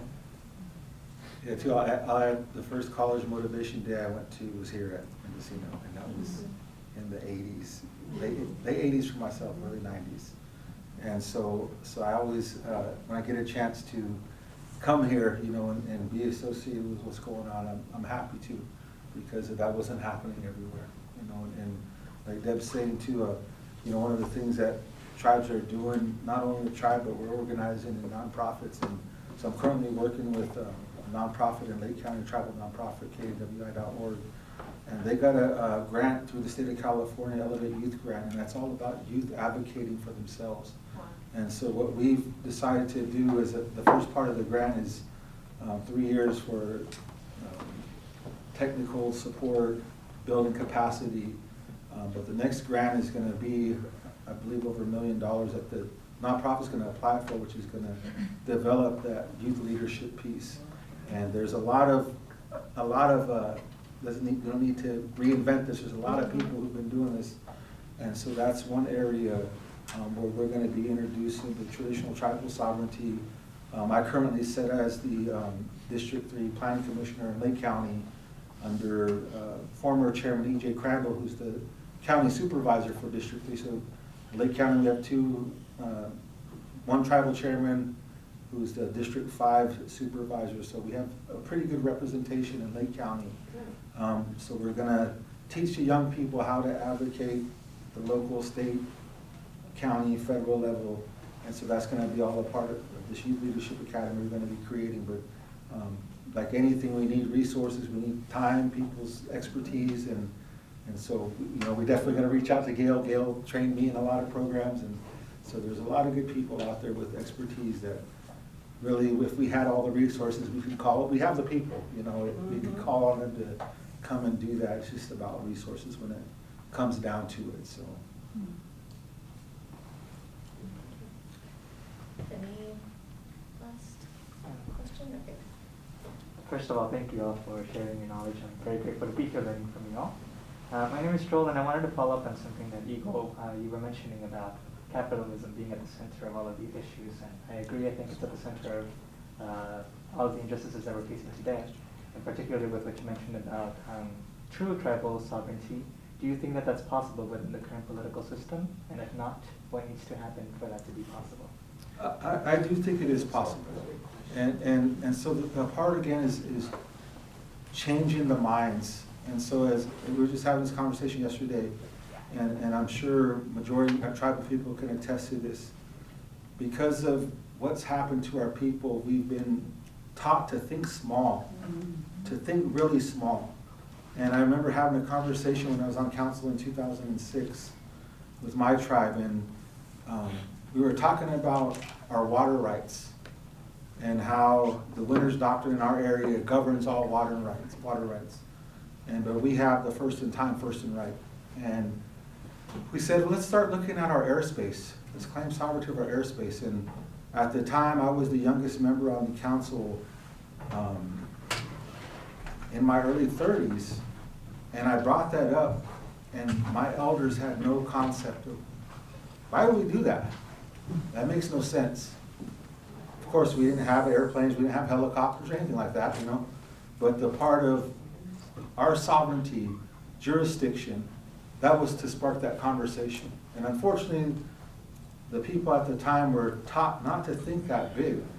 And so that's where a lot of the limitation is a lot of times when we have positions, we don't feel like we're capable because we've been taught we're not valuable, we're not validated, we're incompetent, so how are you going to sit in this position? So it really comes down to changing the minds of tribal people through education, through oral history, through passing of culture and tradition. So that happens in our ceremonies. There's natural leadership that happens. And you'll see the leadership start to take shape in young people. And they inherently do things that they have the skills to do. Whether it's organized cutting wood, whether it's organizing building regalia, whether it's organizing going to get water from the spring, or knowing how to navigate the land. Everybody has their part in it. And it's just helping young people understand what that gift is. And so one of the things I try to tell young people when I work with young people is if we want to change, we have to not just want to replace and take the positions of the people who preceded us, but we have to look at how do we change what's been done and create something new. And so a lot of times when you talk revolution or revolutionary, people get scared. But it's the idea, the thinking. A change in thinking is the most critical part of it. And so our tribes have existed with the simple monetary system that we've had, and it's worked for thousands of years. Clamshell beads go back in Lake County 5,000 years in use. The oldest place that clamshell beads, they were first created in Lake County. And they've been in use for that long. And so it's possible.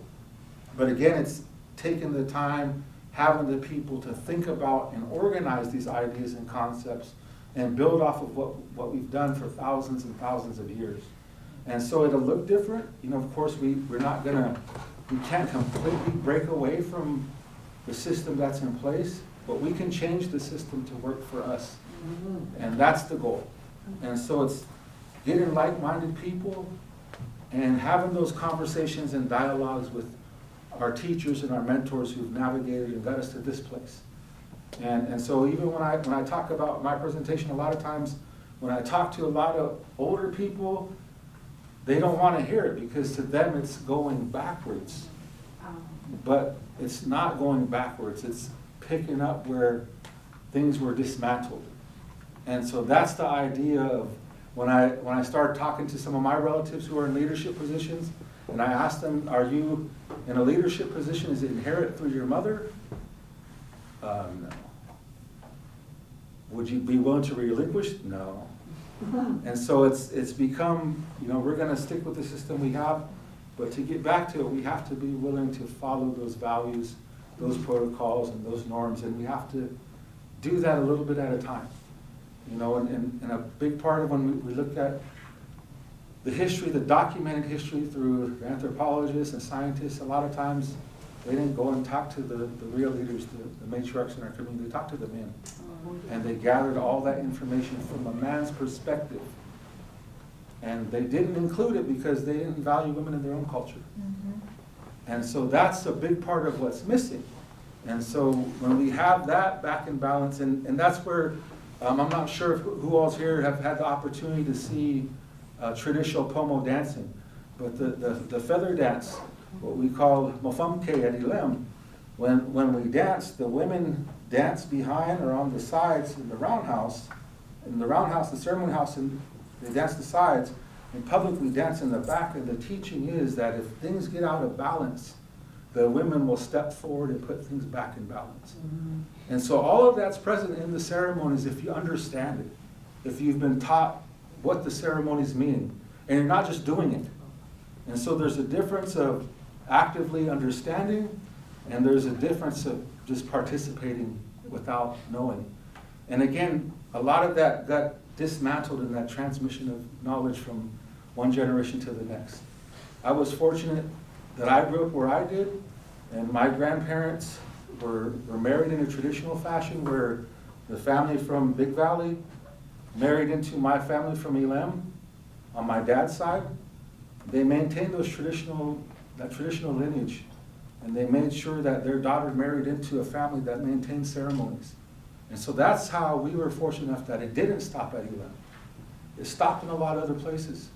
And we're in that process of revitalization, but we continue to say at Elam, we need to stop preserving and live it. There's this move of preservation. We need to preserve. No, we need to live it. And that's a part of the change. And getting back to what you're talking about. And so those are the ideas that are important to share with young people, with tribal people, with youth, so that way they can hear it, get the seeds planted. And I grew up as a kid, being stuck at the BIA meetings with my dad, being stuck at all these different trainings. And I didn't have an interest, but I paid attention to certain things that caught my ear. But when it was in ceremony, I wanted to know. I was invested because it was more, here, we're going to sit down around the fire and we're going to talk to you about your responsibility as a man. We're going to talk to you about your role. This is what you do. This is who your family is. My grandma couldn't read. She wasn't allowed to go to public school. But she knew all of her bloodline. She was a genealogist. She could tell you all of her family.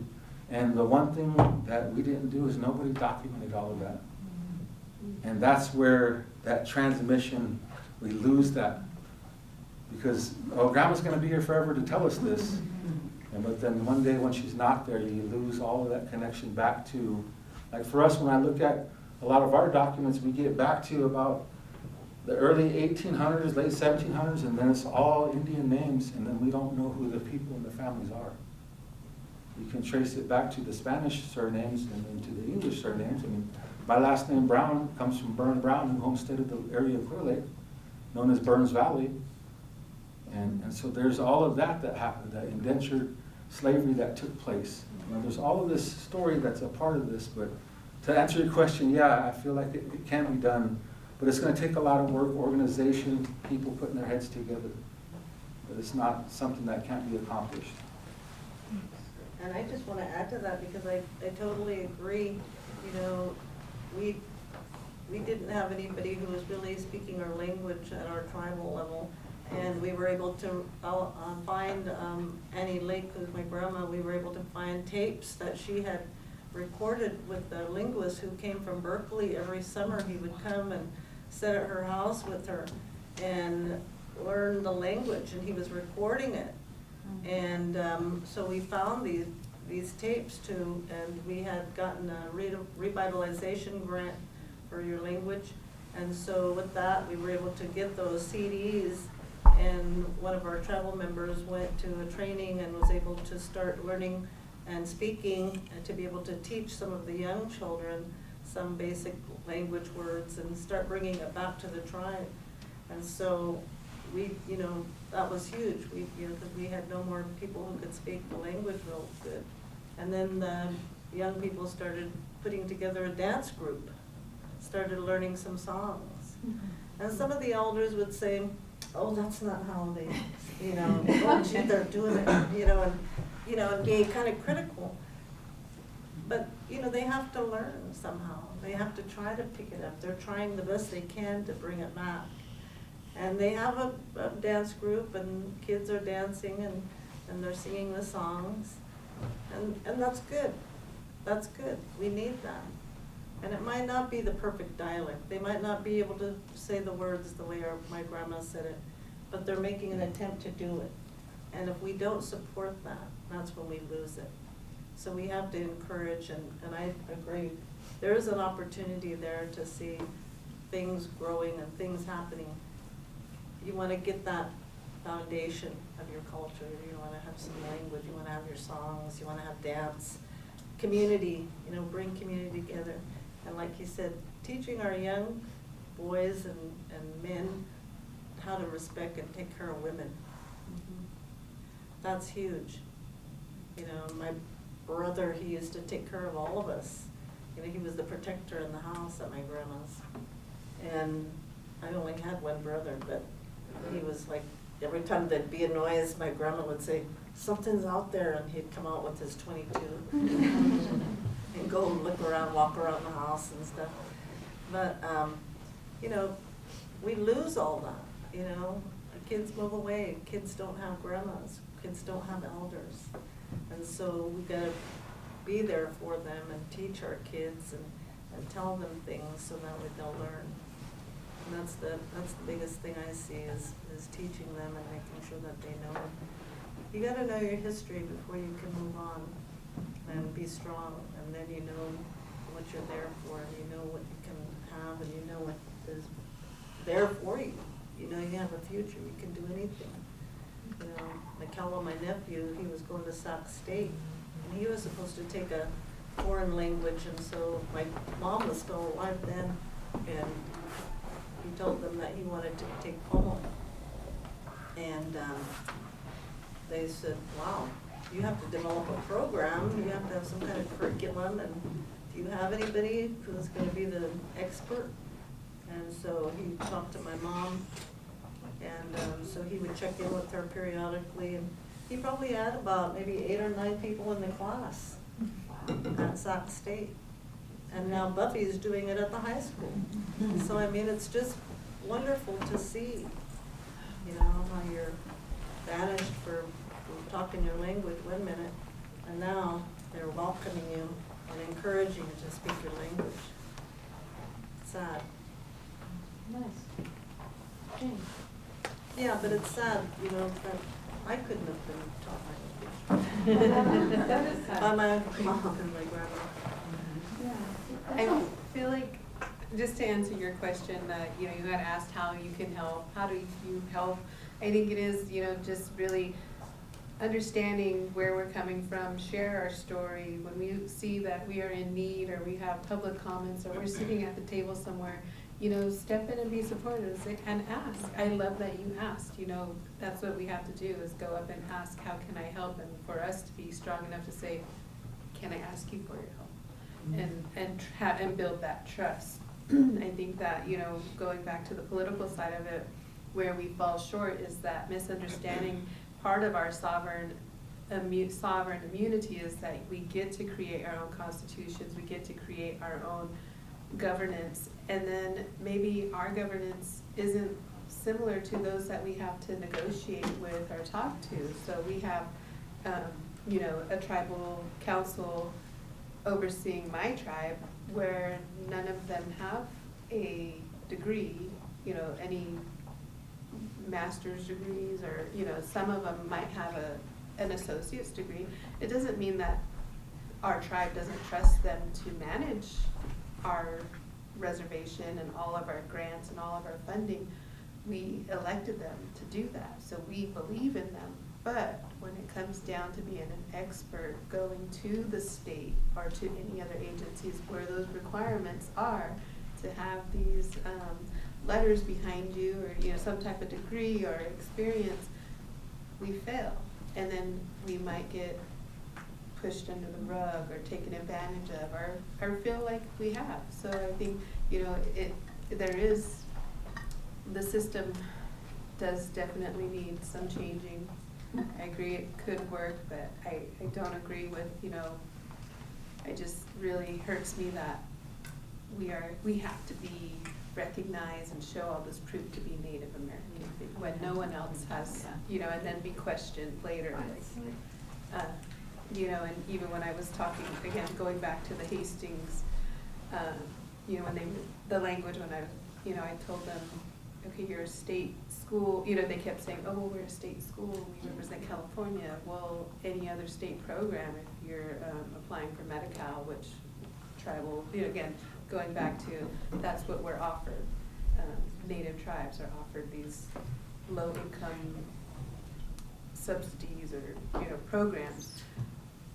If I were to call the social services to apply for a partnership program, I would answer the phone and there would be over 100 different languages spoken to accommodate all of the other people that live in our state. But there's no, are you a Native American? You know, maybe it should be first and foremost, are you Native American, so that we can find a fit for you, so that we can find that liaison to help you navigate those things right there. You know, I don't know how many people were familiar when she keeps referring to Hastings Law School in San Francisco. You know, the family was notorious for killing off all the Indian people up in Colorado. And they finally acknowledged the fact that they were murderers and went up there and just killed people, and Indian people. And so the family acknowledged it finally to the public, and therefore reached out to Covelo, to the tribe up there, to be able to have some kind of reconciliation. A student at the law school recognized, finally, you know, went over the history. The family was not for it. So students at the law school actually researched and found that, you know, the first Chief Justice, Serenius Hastings, was part of the genocide committed against California, was part again of those, when we talk about the taking of the land unlawfully, you know, they were told, you know, I mean, there's documents that, legal cases that state that, you know, they were asked to leave and to be removed, and they couldn't remove them. The federal government was trying to come in to remove them, and they just refused. So Hastings students recognized this and brought it to the board, and the dean, he went out of his way to make sure that it came about, and they decided to offer reparation to the Round Valley Yuki and tribes. And so, you know, there was, even afterwards, there was a lawsuit where the family came back and tried to sue the school for changing the name. But, you know, when I sat in on the last board meeting before we, with the board of UC Hastings, the majority of the board members offered, you know, they were apologetic because they blatantly stated that we had no idea when we came to this school, this prestigious law school, to this diverse community, to work to, you know, the biggest economic city in the country, that the person whose name is called, you know, the college name was that of a person who committed these things against your people. But with that, they still were like, but, sorry, we're not gonna go with your language, but we will go with San Francisco, which my personal fight was, okay, San Francisco represents the genocide of the entire state versus just my people, and I don't like this. Well, I want to thank everyone who was able to be here, and our wonderful presenters. I think that we could talk all night. There's so much. Thank you from the people online. Thank you, they're very appreciative. Just wanted to reiterate all the love that you got. Thank you for thinking big.